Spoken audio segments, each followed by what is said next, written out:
Assalamualaikum warahmatullahi wabarakatuh. Nama saya Sania Rizky Puspita, NIM 1914201151 dari kelas PBSD semester 3. Di sini saya akan menjelaskan sedikit jurnal saya, yaitu Perkembangan Perbankan Syariah periode 2014 sampai 2019. Di sini saya akan membahas 4 topik pembicaraan. Yang pertama, dinamika perkembangan perbankan syariah di Indonesia. Yang kedua, pertumbuhan dana perbankan syariah di Indonesia. Yang ketiga, pertumbuhan sumber daya manusia perbankan syariah di Indonesia. Dan yang keempat, strategi pengembangan perbankan syariah di Indonesia.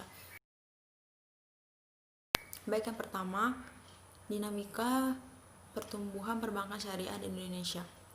Nah, pertumbuhan perbankan syariah di Indonesia ini sudah diketahui eksistensinya semenjak dikeluarkannya Undang-Undang Nomor 7 Tahun 1992 tentang bank dengan prinsip bagi hasil. Pada saat itu belum dijelaskan secara detail mengenai prinsip syariahnya. Namun, Bank Muamalat sebagai bank Islam pada saat itu sudah legal dan sudah mulai beroperasi. Dan bank syariah ini dibentuk karena tuntutan masyarakat Islam di Indonesia akan bank yang bebas bunga. Oleh karena itu dibentuklah bank syariah ini.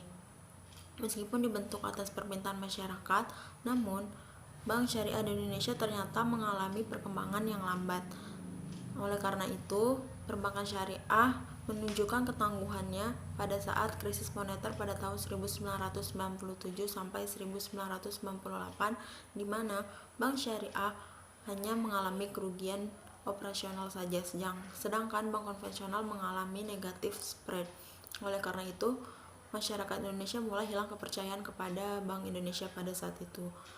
Melihat dari jendela nasional, bank syariah di Indonesia mengalami perkembangan yang cukup pesat.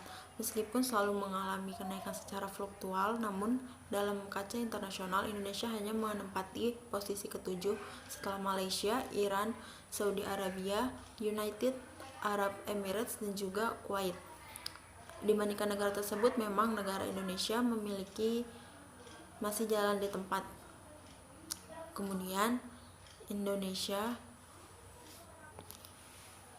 membuktikan bahwa Indonesia mampu mengembangkan perbankan syariah karena Indonesia memiliki penduduk Islam yang terbesar di dunia.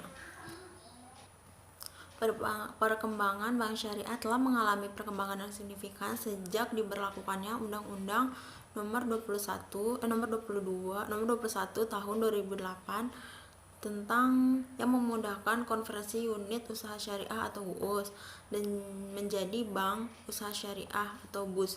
Bank syariah sendiri sebagai lembaga intermediasi memiliki dua fungsi operasional utama. Yang pertama, menghimpun dan menyalurkan dana melalui pembiayaan. Grafik pertumbuhan bank syariah Indonesia dapat dilihat berikut ini. Dan berdasarkan gambar di atas, dapat dilihat pertumbuhan dana pihak ketiga per total aset dari tahun 2014 hingga 2019 cenderung meningkat. Meskipun pada pertengahan 2018 sempat mengalami penurunan, namun kembali meningkat secara perlahan pada 2019. Hal ini menunjukkan bahwa kinerja perbankan syariah cukup baik dalam menghimpun dana. Di sisi lain, pertumbuhan aktivitas pembiayaan bank syariah pada total aset dapat dilihat dari grafik berikut ini. Nah, grafik berikut menunjukkan tren penurunan aktivitas pembiayaan bank syariah di Indonesia dari tahun 2014 hingga 2019. Grafik pertumbuhan pembiayaan bank syariah di atas menunjukkan arah yang berlawanan dengan pertumbuhan dana pihak ketiga. Rasio pertumbuhan pembiayaan per total aset di atas cenderung menurun. Hal ini mengindikasikan bahwa semakin sedikit bagian dari total aset bank syariah yang disalurkan untuk pembiayaan. Pembahasan selanjutnya yaitu strategi perkembangan bank syariah. Strategi pertama yaitu memperkuat sinergi kebijakan antara otoritas pemerintah dan stakeholder lainnya. Yang kedua, memperkuat permodalan dan skala usaha serta memperbaiki efisiensi. Yang ketiga, memperbaiki struktur dana untuk mendukung perluasan segmen pembiayaan. Yang keempat, memperbaiki kualitas layanan dan keberagaman produk. Dan yang kelima, memperbaiki kuantitas dan kualitas sumber daya manusia serta infrastruktur lainnya. Pembahasan selanjutnya yaitu perkembangan sumber daya manusia perbankan syariah dari tahun 2014 sampai dengan tahun 2019. Nah, jumlah tenaga kerjanya dapat dilihat dari tabel berikut ini. Aam Slamet Rusdiana mengemukakan bahwa salah satu faktor yang menjadi penghambat berkembangnya industri perbankan syariah di Indonesia adalah belum memadainya sumber daya manusia yang terdidik dan profesional. Menurut Amirus Sodik, faktor yang pertama adalah lemahnya pemahaman praktisi bank syariah, baik sisi pengembangan bisnis maupun sisi syariah.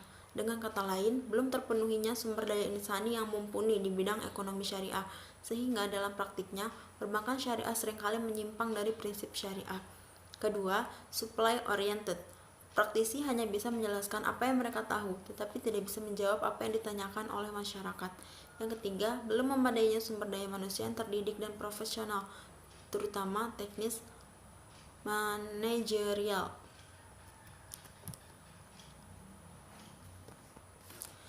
Namun, potret kualitas sumber daya manusia perbankan syariah yang kerap dikatakan sebagai kendala, ternyata hanya dari aspek kompetensi yang belum mumpuni baik secara teoritis maupun praktisinya. Bagaimanapun, industri perbankan syariah sudah berusaha seoptimal mungkin untuk mencapai visi misi dalam mengembangkan sumber daya manusianya. Baik, terima kasih atas perhatiannya. Mohon maaf apabila ada kesalahan. Wassalamualaikum warahmatullahi wabarakatuh.